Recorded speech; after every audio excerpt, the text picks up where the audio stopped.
Hello, welcome back. So hopefully by now you've already watched the other two videos that I posted about verb tenses and all of the different forms of the tense and the reasons we need them, as well as the introduction to the passive. This video is going to be pretty similar to the last one, except this time we're going to have activities and exercises for you to do, so you can pause the recording, complete the exercises, and then come back, okay? All right, so if you guys want to follow along in your books, it's going to begin on page 258 in the student book, okay? So let's take a look at this. This box is nothing new. The box 10-1 on page 258, right? So they give us some examples, right? The mouse ate the cheese, or the cheese was eaten by the mouse, right? So essentially, these sentences have exactly the same meaning, right? But what's the difference from the last slideshow we watched? What did we learn? What's the difference? There's a small difference in what's happening when I change it from active, the mouse ate the cheese, to the passive, the cheese was eaten by the mouse, right? The difference is, in sentence B, in the passive voice, the cheese is now the subject, right? Or it's the subject and it's the focus. It's the most important part of the sentence, right? It's the subject, but it's not the actor, right? Or the performer of the verb. It's the recipient of the verb, okay? So you guys remember the passive formula. What was involved in the passive formula? First thing we have to do is we need to move the object to the subject position, move it to the beginning of the sentence, okay? The second one is we figure out what the verb tense is and apply that to the verb be, okay? Then we find our action verb. We find our action verb and we put it in verb 3, right? Or the past participle. And then sometimes we'll insert by plus the original subject. So let's take an example from the book. We have the example on the top of page 258. The bird is watching the worm. Okay, so right off the bat, what do you guys think? What's the focus of the sentence? What's the more important part of the sentence? Which noun? The bird or the worm? Here, it would be the bird, right? Because it's the first noun we're encountering. But what if I wanted to move the attention to the worm, right? Then I should make it in the passive voice. That's what we're going to do right now. So what's the object? The object is the worm, right? What about the tense? What's the tense here? The tense is the present progressive, okay? Present progressive.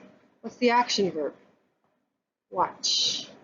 And the original subject is the bird, okay? So now that we've identified all of this important information, we're going to use the formula to create the passive.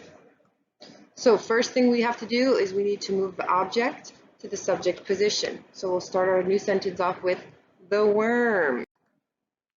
Then we need to include the verb tense on the verb be. What was the verb tense again? If I said, what was it? The bird is watching the worm? Is watching, that's the present progressive, right? If I apply the present progressive to the verb be, now my new form is being, right? So our sentence now looks like this. The worm is being, okay? All right, then the third step is we need to find our action verb and change it to the verb 3 form or the past participle, okay? The action verb was watch. Watch is a regular verb. So verb 3 would be watched. So our new sentence looks like this. The worm is being watched, and then the last thing we have to do is we insert the word by and include the original subject, which is the bird. The worm is being watched by the bird, right? So these are all of the steps for our with our magical passive formula, okay? Let's look at another example. The bird caught the worm. What's the object? The worm. Apply the verb tense to be. So in the sentence, the bird caught the worm. The tense is the simple past, okay? Apply simple past to the verb be. Was. So we would say the worm was. Then the bird caught the worm. Caught. That's the verb. Verb 2 What's the base form? It would be catch, right? So my action verb is catch. What's verb 3 of catch? It's irregular, so it would be caught. The worm was caught by the bird. The worm was caught by the bird. Okay, another nice, beautiful example of the passive voice. Okay, so that was just a review of the passive formula, right? 10.2 is really focusing a lot on all of the different tenses, right? And all of the different tenses using, especially in the verb be, because with the passive voice, the tense will show up in the verb be alone, okay? So they give you a bunch of examples you can look in your book of the active voice followed by the passive voice, right? Farmers grow corn, corn is grown by farmers. The news surprised Sarah, Sarah was surprised by the news. Diana is copying the letters are being copied by Diana. Diana was copying the letters were being copied by Diana. Jack has mailed the letter has been mailed by Jack, and Mr. Lee will plan the meeting. The meeting will be planned by Mr. Lee, Sue is going to write the report. The report is going to be written, right? So if you guys, yeah, just look at these patterns that are showing up. If it's the passive voice, we keep the same tense, but we move the action verb of the tense is going to be the verb be, and then after that, we'll also include the original action verb of the sentence in the verb 3, in the past participle, okay? So we're going to do a little bit of practice with this, okay? So I'm going to ask you to please pause the video and do exercise 2. We have 6 different tenses. It goes on to the next page, onto page 260. We have 6 different tenses, and they give you the active voice, the complete active voice, and they want you to change the subject and the verb to the passive form, right? Only of the verb be. They give you the verb 3 of the action verb. So you're basically going to be including the subject and the verb be in whatever tense it will show up in, okay? So please pause the video and press play when you're ready to check, okay? Okay, so number 1, they did the first 2 first. The teacher helps me, the teacher helps Ava, I am helped by the teacher, Ava is helped by the teacher, right? And then the teacher helps us, so the object would become the subject now, us becomes we, and the verb be would be are, we are, okay? All right, number 2, teacher helped him, he was helped by the teacher helped them, they were helped by the teacher. The teacher is helping us, we are being helped by the teacher, and the teacher is helping her, she is being helped by the teacher. The teacher was helping me, I was being helped, and the teacher was helping him, he was being helped. Present perfect. Yoko has been helped by the teacher. Oh, I forgot I'm not giving you your answer, sorry. Holding out on you. Okay, Yoko has been helped by the teacher, and Joe has been helped by the teacher. And then the last one, we have the teacher will help me, I will be helped by the teacher, and the teacher is going to help us. We are going to be helped by the teacher, okay? So the verb be, right, notice, for example, we are, Joe has, for example, number 4, it was what, he was being helped, or I was being helped. The verb be is always going to agree with the new subject, right? So for example, we are going to be helped by the teacher. If 6b was the teacher is going to help you, or sorry, the teacher is going to help me, it would be, for example, I am going to be helped by the teacher, okay? So it's going to be in the tense, but it's still going to need to agree with the new subject, okay? All right, so moving on, we're going to practice a bit more. Let's just look at exercise 4 together. This is fun. So I'm going to ask you to take a look at the sentences and guess which of them are, no, not guess, because you shouldn't be guessing, because I gave you perfectly clear examples and explanations, right? But decide which of these sentences are passive and which of them are active, okay? So take a minute, you have 8 sentences, and tell me how many and which ones are active and which are passive, okay? Take 2 minutes.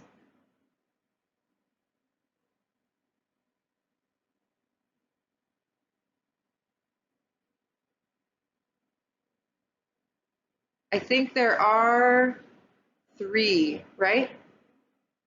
1, 2, 3. There are 3 sentences that are in the passive voice, right? Which ones are they? Number 2, your teeth were cleaned by the dental assistant. Number 4, your teeth are being checked by the dentist. And number 7, the filling will be done by the dentist. Okay? Yeah, so for you to just test yourself whether or not you can identify it. All right, so we're going to look at exercise 5, okay? So exercise 2 is pretty easy because they told you automatically what's the tense, right? They say, oh, this is the present simple, this is the present progressive, so follow that form, right? Exercise 5, they just give you the tense and they need you to decide for yourself what is it and how would you apply it to the verb be, okay? So you're going to change all of the these active sentences to passive sentences.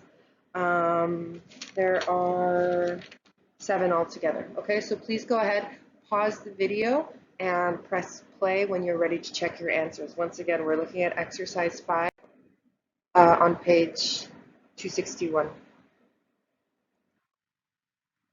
So pause. I know the answers are here. Don't look at the answers, all right? Go ahead, pause really quickly, and then we'll check. Okay, are you back? Welcome back. Okay, so 261, number 1 is complete. Number 2, that a company employs many people. Many people are employed by that company. Ellen has been hired by that company. The letters are going to be faxed by the secretary. My old car was bought by a college student. The work will be done by Mrs. Adams, and the patient was being examined by the doctor. Okay?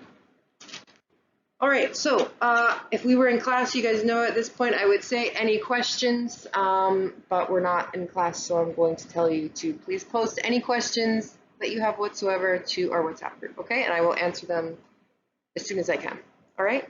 Okay, so let's look at the next page. It's basically the same thing, but now we're dealing with question forms as well, okay? So, exercise 6, right? We have the active sentence was, the news surprised Carlo, right? Passive would be Carlo was surprised. So this sentence, Carlo was surprised. How would I make this into a question, right? Well, if I have questions with the verb be, especially if was or were, then what I need to do is I need to move the verb be in front of the subject, right? So it would look like this. If I have the sentence Carlo was surprised, the question would be, was Carlo surprised, right? B, it was, did the news surprise you? Okay, that's the active voice. The passive would be, were you surprised by the news? Okay, so the affirmative would be, you were surprised, right? And the question would be, were you surprised? Okay, so I'll give you 2, the answer for number 2 as well, and then you're going to do 3 through 8. You'll pause the video, do 3 through 8, and then come back and check. Okay, so let's look at number 2 as well. The news surprises Aaron. Okay, so what tense is this? This is the present simple, right? So the passive voice would be, Aaron is surprised by the news, right? And then the question, does the news surprise you? That's the active voice. The passive voice would be, are you surprised by the news? Okay? All right, so please pause the video right now and press play when you're ready to check the rest of the answers. Welcome back. All right, so let's take a look at number 3. The news will shock Greta. We have Greta will be shocked by the news. And will the news shock Pat? Will Pat be shocked? Number 4, Liz is signing the birthday card. The birthday card is being signed by Liz, and is Ricardo signing it? Is it being signed by Ricardo? Jill signed the card. The card was signed by Jill. And did Ryan sign it? Was the car signed by Ryan? Sammy was signing it. It was being signed by Sammy. And was Vicky signing it? Was it being signed by Vicky? Rob has signed it. It has been signed by Rob. And has Kazu signed it? Has it been signed by Kazu? Luis is going to sign it. It is going to be signed by Luis. And is Carol going to sign it? Oh, I think I wrote the wrong one. Yeah. So the answer there. Okay. So is Carol going to sign it? What would be the passive? Is it going to be signed by Carol. Okay? All right. So last one, my friends, and then we're done for today. So we're done, or not for today, but for this section, 10.1 and 10.2. Okay? So exercise 7, once again, I'm going to ask you to please pause the video and complete all of the sentences. So they give you 7 sentences in the active voice, and they want you to convert them all to the passive voice. Okay? So number 1, it says, has the maid cleaned our room yet? Right? And the passive would be, has our room been cleaned by the maid yet? Okay? Number 2, does the hotel provide hair dryers? What would the passive be? Are hair dryers provided by the hotel? All right, guys, pause the recording, complete it, and then press play when you're ready to check, okay? All right, did housekeeping bring extra towels? Were extra towels brought by housekeeping? Has room service brought our meal? Has our meal been brought by room service? Is the bellhop bringing our luggage to the room? Is our luggage being brought by the bellhop? By the way, the bellhop is, I'm not sure if I've even ever seen one, but it's like in the movies, you know, the guy at the hotel who will like take your luggage up to your room, right? That's like his job. I've never stayed in such a fancy hotel, I have to admit. Okay, is maintenance going to fix the air conditioning? Is the air conditioning going to be fixed by maintenance? And number 7, will the front desk upgrade our room? Will our room be upgraded by the front desk? Okay? All right, so that's it for 10.2. I'm going to very strongly recommend, I'm going to be putting some exercises for you to complete on Blackboard this week, right? But I really strongly recommend that you practice, okay? So the practice associated with this, I would give this to you for homework if we were in class. In your workbook, page 170 to 177, exercises 1 through 10, okay? And please refer back to the boxes, refer back to this video and the other videos that are explaining the tenses and why we use the passive voice, how we create it. And then you can check your answers in the back of your book, okay? Once again, if you're going to do practice exercises for any chapter, either this semester or last semester, I would really recommend that you do it on this chapter right here, because chapter 10, it's not complicated, it's not difficult, but a lot of people tend to get confused. And as we say in English, practice makes perfect, okay? So it will really help a lot of these forms to become much more natural for you, okay? All right, thanks so much, and I will see you guys on the next video, okay? Have a good day. Bye. Mwah.